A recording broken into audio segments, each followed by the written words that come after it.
Hello everyone, welcome back to the Wilderness Offroad channel. Now today we're going to be unboxing this Vevor 8 kilowatt diesel heater. But before we do that, I know we are in a little bit of a different environment here inside my apartment. That will change here by the end of the video, but before we get started, I want to thank you all for the 1,000 subscribers. Those who have already started following me, thank you so much. It's very exciting. And those who haven't, please feel free to subscribe. It's totally free and I would very much appreciate it. So here we have the, like I just mentioned, the Vevor diesel heater. This is the 8 kilowatt diesel heater. It's an all-in-one unit, so it should be very efficient. And those who maybe recently started following me know that I did have a GFC Superlight. I recently got rid of that, so I'm going to be going back to my good old interior build of the Subaru this winter. And I wanted to have this diesel heater here just to allow me to, get out more, be more comfortable. And I do have a couple more little accessories, maybe not so little, that I will be using this winter just to be more comfortable. And those of you who have followed me for some time know that I do have a little bit of an interior build inside the Outback, so that'll be nice to have. And in the winter time, you guys know I have to take the drawer out because the sleeping bag that I use is way too bulky. It gets way too claustrophobic in there. So I'm kind of hoping that I can keep the drawer in there, keep my kind of all year round sleeping setup that I kind of currently use, my down blankets and my thermarest quilt, and be able to run a diesel heater to stay that much warmer and not have to use the bulky sleeping bag. So we're gonna unbox this, we're gonna get it set up. I'm gonna show you a couple of the accessories that I bought for it to just kind of help out and wire it up. And then we'll get out and test it in the Subaru. I'm going to show you how I route it through the window and power it. So let's just hop right into the unboxing here. I'll try to do my best. If you guys have any questions, please feel free to leave them down in the comments below and I will try to get to you. So right off the bat,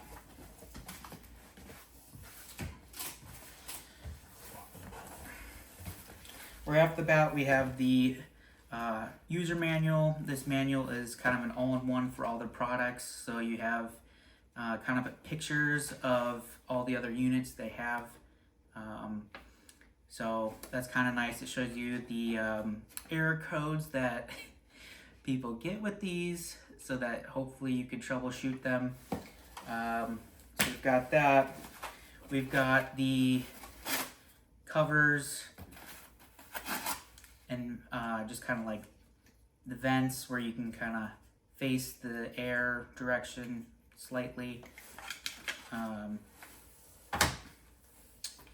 Then right off the bat we have the all-in-one diesel unit here. So I'm going to get this out and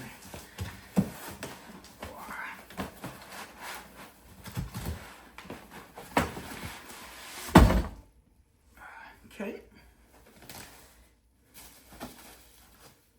Seems to be packaged pretty well here.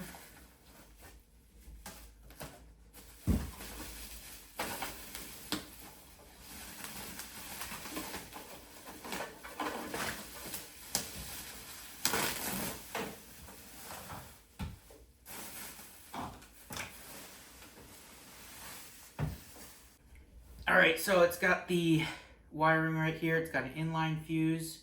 Let's check on the fuse here. I don't know what it is. It is a 20 amp fuse. It's got its positive, negative wires, of course. So however you guys want to wire this up, you can. I'm going to be wiring it up to a 12 volt power source for my jackery. I don't have a very large jackery, so hopefully for this video it works fine. I do plan on getting a bigger battery here in the near future so that this could run longer. I can charge my camera and stuff so I can make the videos. But let's turn it to its front side here.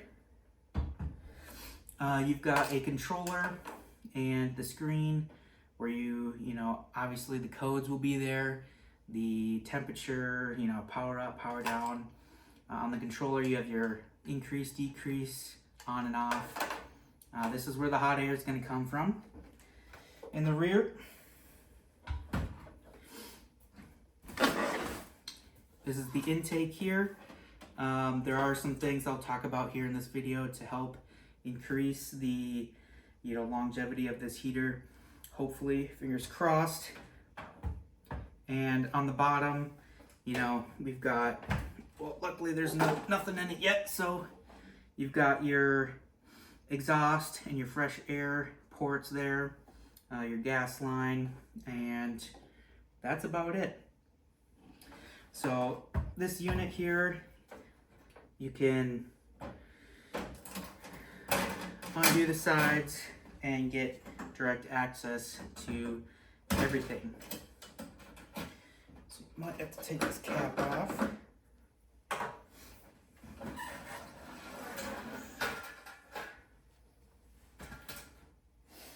And there you go.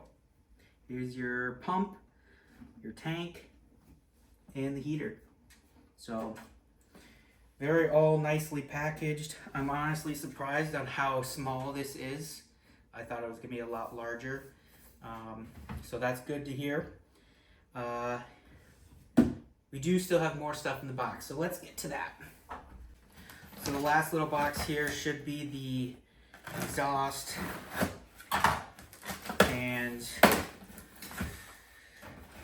the small air hose or pipe or whatever you want to call it. That is one thing that I will be kind of upgrading. So that's this right here. It's very short. You could probably extend it, you know, a little ways, but you know, it's not going to do me any good to have this heater on the outside of the Subaru. Yeah, it's not going to reach. So I have a new hose for that. And of course, everything comes with all the hose clamps that you need. This here is your air intake that you attach on the bottom. Clamp it there. Here is the exhaust, or the muffler for the exhaust. We'll talk about this here in a bit. And then of course, the exhaust pipe itself. So, and that's it. So, we're gonna get this set up. I'm gonna wire it. I'm not gonna show you how to wire it because I'm not gonna be responsible for your wiring. So if you guys are not comfortable wiring something up, ask someone who does. You know, it'll take them no time at all to do it. So don't try something, especially with electrical, that you're not comfortable with. So I'm gonna do that. I'm gonna do the little tips and tricks that I've heard to kind of increase your luck with these, and I'll talk about it as I go here, and then we'll get to the test. Now the test isn't gonna be a very, very cold test because, well, right now it's not the winter time. So I think we'll be down in the 30s, maybe high 20s for the test. So should be good enough.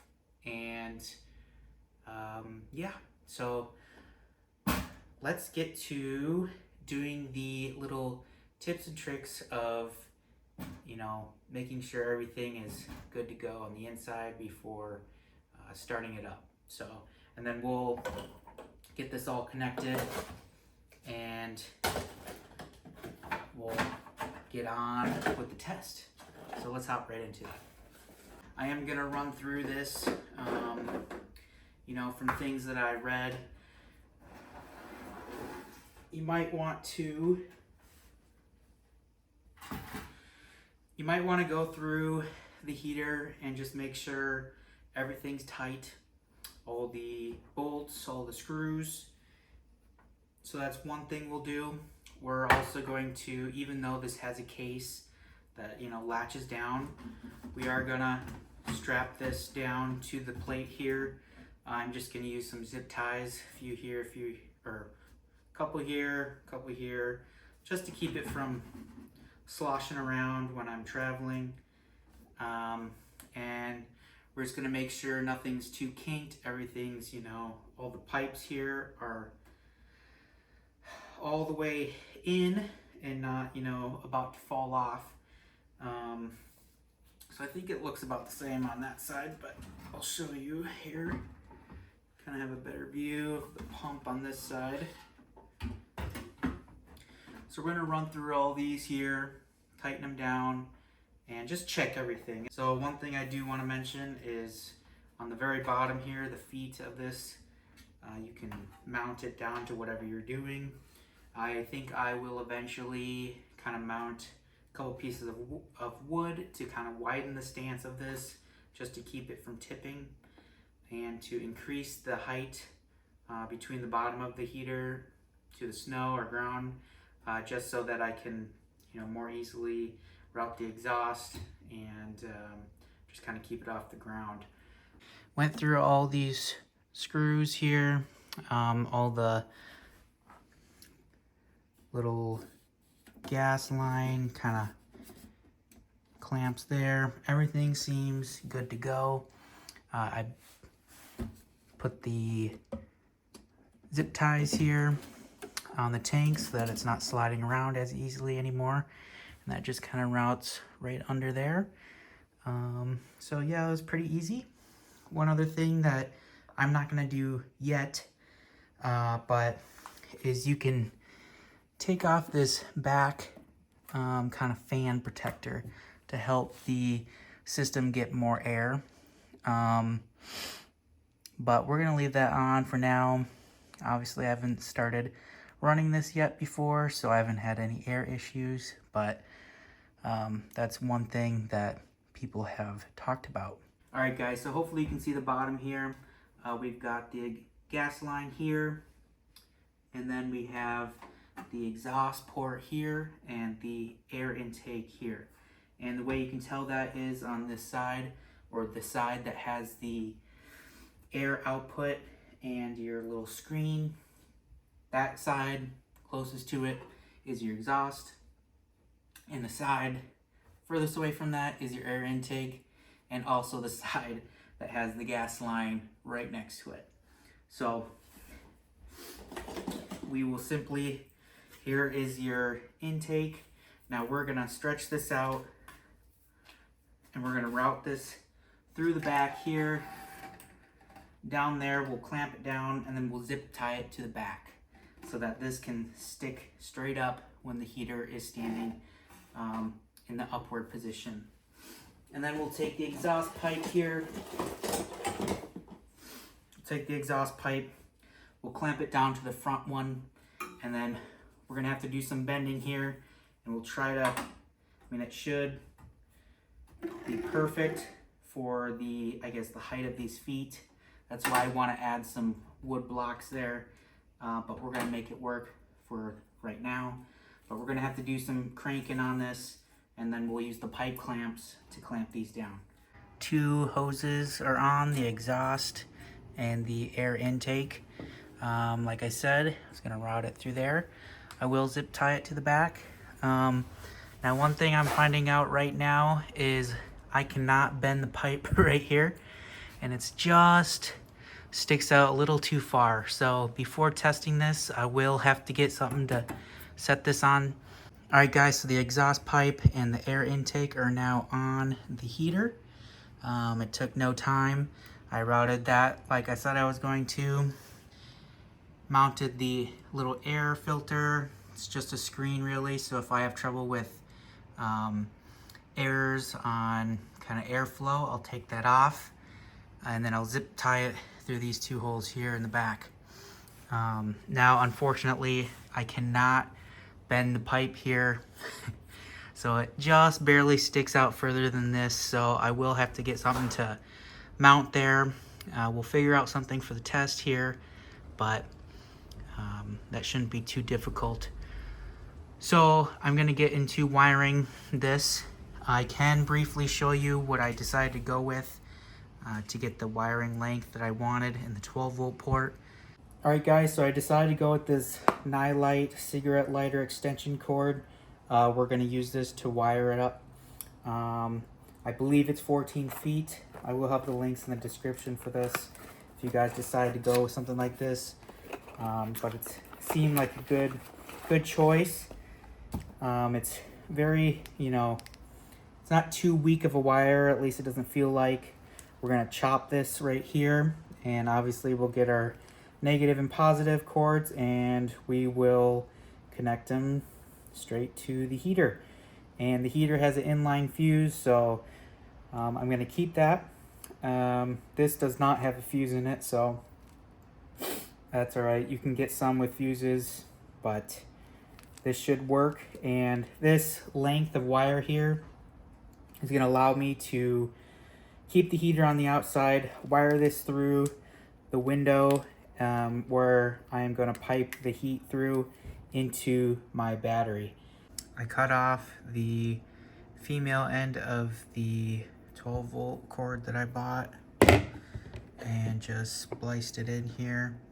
That's kind of the finished product. I'm going to put some electrical tape on this as well, just to have a little bit of extra security, but these are all very solid. So anyways, the very last thing I do want to show you guys, like I mentioned, was instead of this little port or this little air line here, which doesn't stretch out too far, I got this, I believe it's 16-foot 3-inch dryer hose, and I mean, it stretches out really easily, and it goes, back together very nicely. And that'll actually just hose clamp directly to this. It's a perfect fit, so we don't need to use the other connectors. But other than that, we're good to go, and we're ready to power this baby on. So I'm gonna go get diesel. We're gonna get to our campsite, and we're gonna go for it. I'm excited to test this Vevor heater, and I hope you guys check it out. I'll have links in the description if you guys are interested. So let's get right into the test. Time for the Vevor 8-kilowatt diesel heater test. We are out here in a state park in Minnesota, and this is how I'm planning on using it for the Outback. I do have some other things I want to use the heater for, but here is the test. I'm going to film another overnighter, or I'm gonna film an overnighter. If you guys want to watch that, it will be out soon after this video. But we're gonna be testing it out with the Jackery 240 like I talked about. It's full of diesel. I've piped it through my Roadie overnighter there, and the wires and battery will go through there as well. I'm just leaving it out for the test here. And don't give me crap about having a red tank for diesel. I'm gonna put yellow tape all over it. You can't really find small diesel gas cans. So she's fueled up. We're going to actually bring the battery over here, hopefully so that we can watch the wattage and the screen there. I did put this little board here, which goes to the kind of top of this, my drawer system here. So just to get that pipe off, I will add some extra supports later on, my diesel just stuff here, but this is the build out for you guys who haven't seen this channel before. So if you guys want to watch the overnight video of this, feel free to subscribe. But let's hop right into this test and see if I can run this heater off the Jackery 240. So let's power it on and see if the Jackery 240 can handle it. If you can't see the screen here, I will read the wattage as we go. Okay.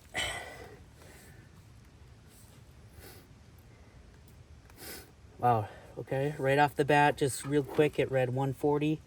Let's turn it on. Start heating. 3 watts, 32 watts, 66. Fuel pump is not clicking yet. 95. And we started at 100% on this battery. We're at 100 watts, 112, 120, down to 106, 118. Okay, you got your temps. There we go. Okay. Fuel pump is clicking. 130 watts.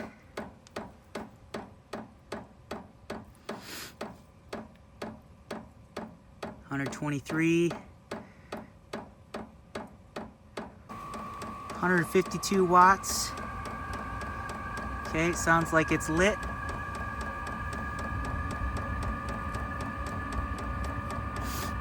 Now we may put the exhaust on there, the muffler.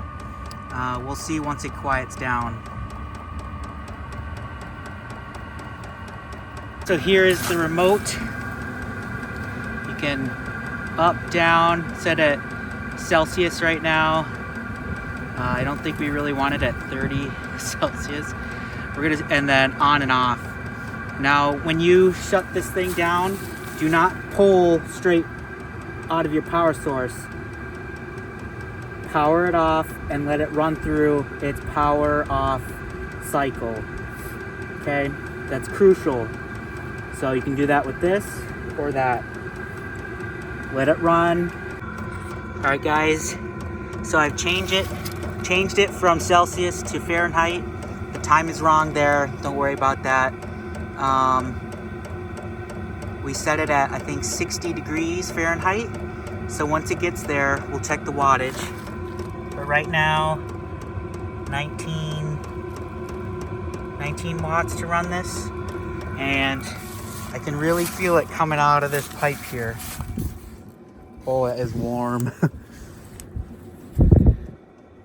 Oh boy. All right. Working well. With the startup, we have dropped 4%. Hopefully our wattage goes down quite a bit.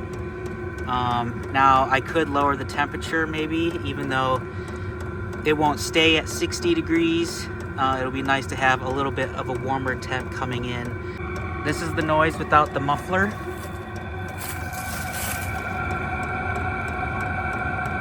It's really like a white noise. I can put the muffler on just to see what it sounds like, and let's do that really quick here. The muffler is now on. It did help quite a bit. Is it hot enough here? Not yet. I'm gonna take it off and hear the difference.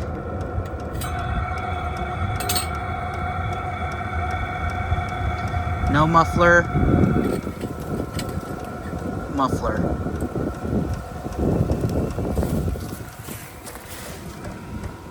$16 watts. We're at 51 degrees.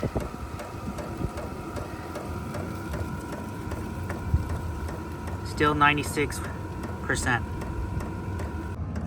All right, guys, so I just changed the temp just a little bit down to 55. I think that's where I'm gonna run it tonight. And we are sitting right between 10 to 15 watts. So, I mean, if it's running 15 watts all night, I mean, the 240 watt hour battery should be able to be just fine throughout the entire night.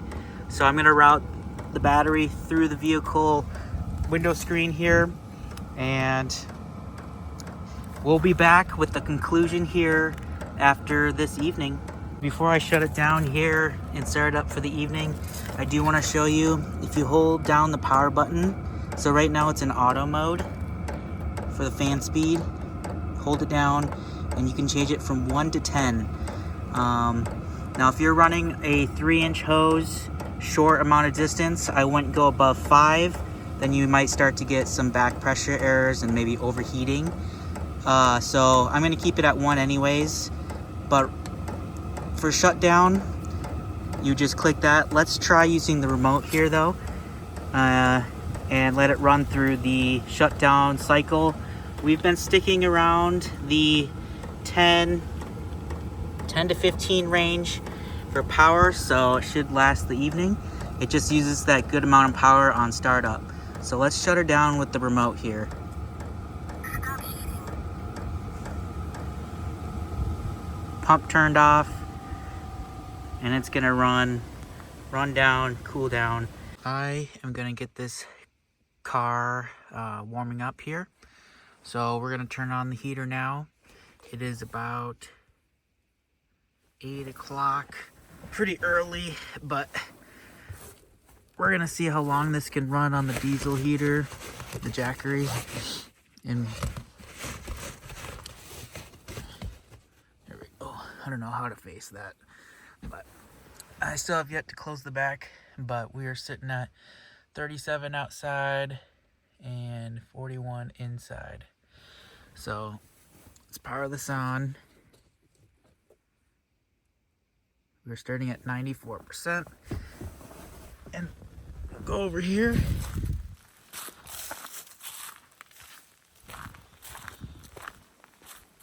And get it started.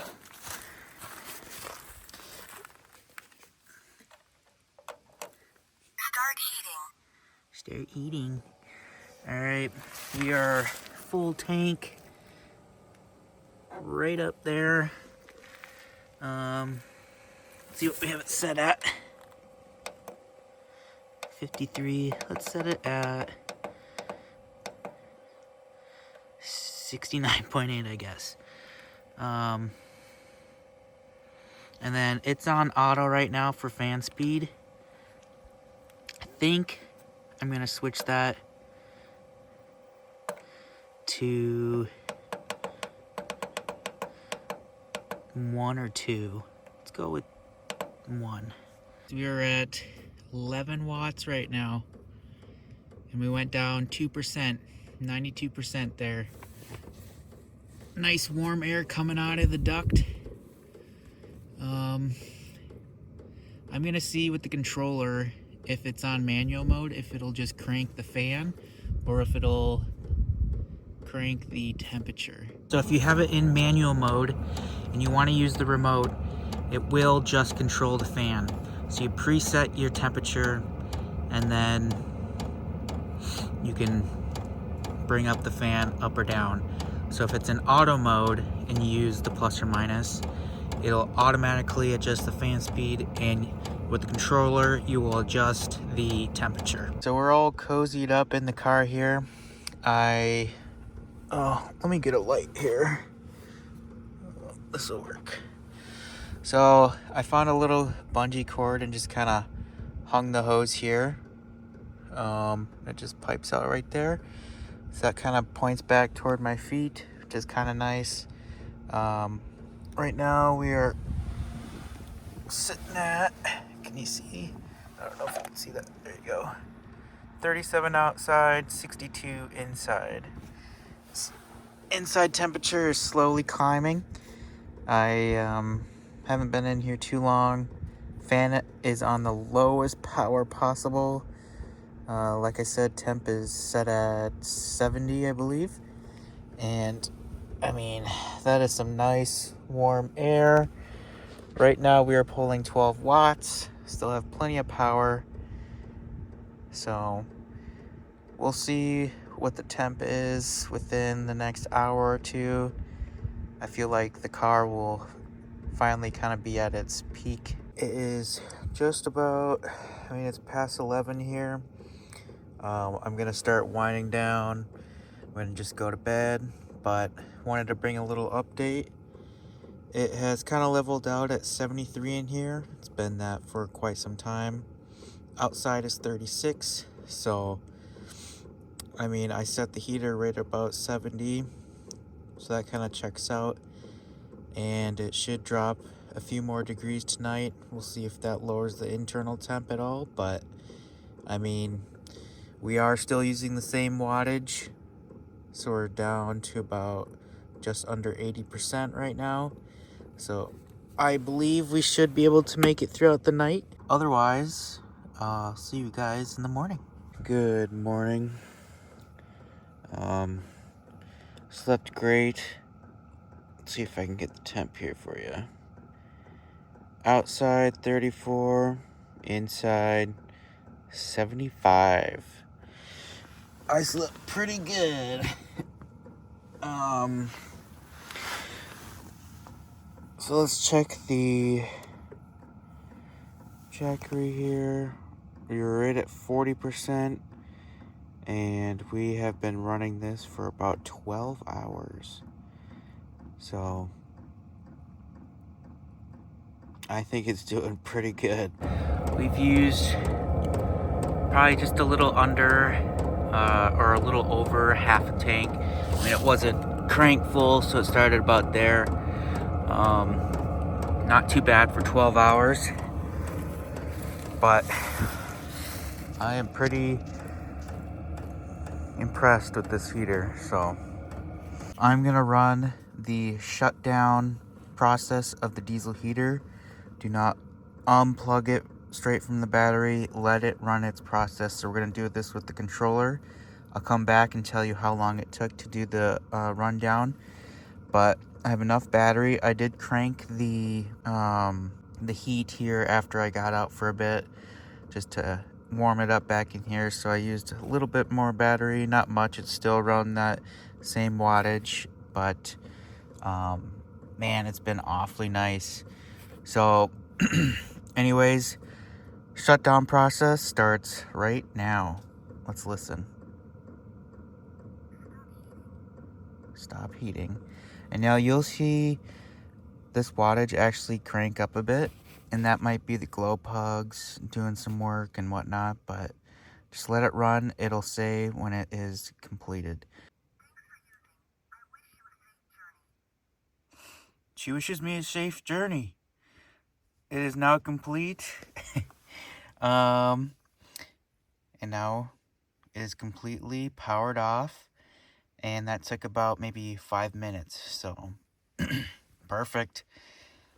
That's all we need. All right, guys, so to finish up this review of the Vevor 8 kilowatt diesel heater, as you can see, I think I already mentioned, but I mean, we used probably, I mean, it wasn't a full tank, so I don't know, probably like half a tank. Yeah, so probably about half a tank in 12 hours. I ran it at about 72 degrees on level 1 all night long. The interior of my vehicle got to about, I think it was 75, kind of held around there all night long. Only got down to 35 out here. I was, didn't really matter to me if it got colder or not, but it would have been nice to kind of see just that bigger difference in the degrees, but that's all right. This will have a lot of testing being done to it all winter long here in Minnesota. We were able to power it with the Jackery 240, which really makes me happy. I think I will be getting a larger battery though for this winter because I want to use this more than just during the night when I sleep. So a bigger battery would be nice, but we used, I think I got ultimately down to about 34-36% on the Jackery. A lot of that power was used to start this up twice and shut it down twice. So it bumps up the wattage way back up for those two processes. But either way, I mean, it was nice having the controller in there to adjust it at night if I needed to. I used it to shut it down when I was in the vehicle. And really, one thing to really make sure you do is run that shutdown process, and also just run through the heater before putting fuel in it. Make sure everything's tight, but I am very impressed with this, guys, and if you are interested, check out the links below. I think this is a great heater for the money. I mean, I saw it on sale for 98 bucks, which is insane. I think regular price is around 130, so even that isn't really that bad. So I will still be attaching some feet on this to raise it up off the ground a little bit more, but either way, I highly suggest this. Get you a nice long hose. Now, one thing to remember, or I don't know if I mentioned it before, but if you're going to be wanting to power the fan on this, like above 4 to 5. So if you're going above that, it goes up to 10. You'll want to probably get a 4-inch hose. So you can use the 3-inch hose that it comes with, that little stubby thing. Cut it down, put it into a 4-inch, and cramp it down really hard so it can still connect. Then you have a 4-inch going into your tent or your vehicle, and it won't get that back pressure, overheating, error codes. So that's one thing to keep in mind. Also, I didn't unscrew the cap totally, but I did loosen it up during the night so that it wasn't like sucking down the tank if it's too tight in there, the air pressure. So remember to tighten that back up when you're totally finished. Other than that, guys, feel free to reach out if you have any questions. And that's it for this video. So please subscribe if you guys want to watch more of my videos. An overnighter will be coming out with this heater, using it with the first time with the Outback. So keep an eye out for that, and I'll see you guys in the next video.